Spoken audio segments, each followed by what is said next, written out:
Aujourd'hui, on fait le point sur le plan de travail et on le fait en 3 minutes.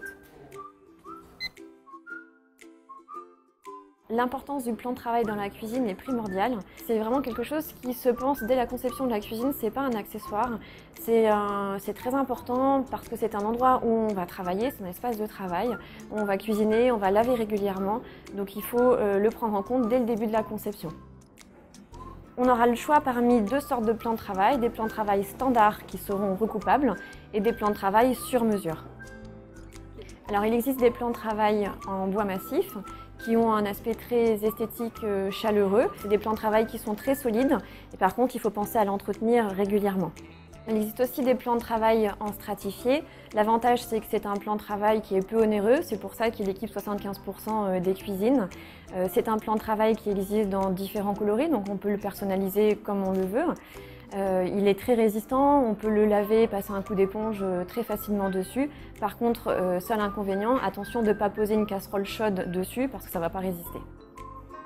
On a aussi des plans de travail en acrylique qu'on va utiliser beaucoup dans les cuisines plutôt haut de gamme, sur lesquels on va travailler le design de la cuisine, puisque c'est des plans de travail très doux au toucher, très design, dans lesquels on peut mouler un évier, du coup, ce qui donne un côté très moderne à la cuisine. Par contre, juste attention au fait que c'est un plan de travail qui sera un peu moins résistant à tout ce qui est rayures et chaleur. Pour finir, on trouve les plans de travail en poudre minérale qui, comme les plans de travail en acrylique, sont disponibles uniquement sur mesure. Le plan de travail en poudre minérale, c'est vraiment le top du top au niveau plan de travail.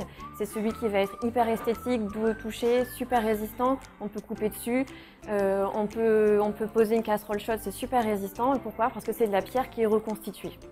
Voilà. Après, seul inconvénient, ce qu'il faut avoir en tête, c'est que c'est un plan de travail qui est un peu plus cher, qui est à peu près 10 fois plus cher qu'un plan de travail stratifié. Le plan de travail d'une cuisine déjà existante peut se changer facilement.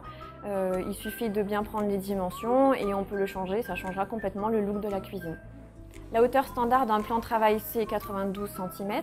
Maintenant, il est tout à fait possible de l'adapter à la taille de la personne, donc soit le surélever, soit l'abaisser. Deux options côté déco pour le plan de travail, soit on fait le total look et on assortit la couleur du plan de travail à la crédence, soit au contraire on opte pour un plan de travail différent de la crédence pour créer un coordonné et une rupture. Maintenant que vous savez tout, téléchargez mon petit mémo sur femmactuelle.fr.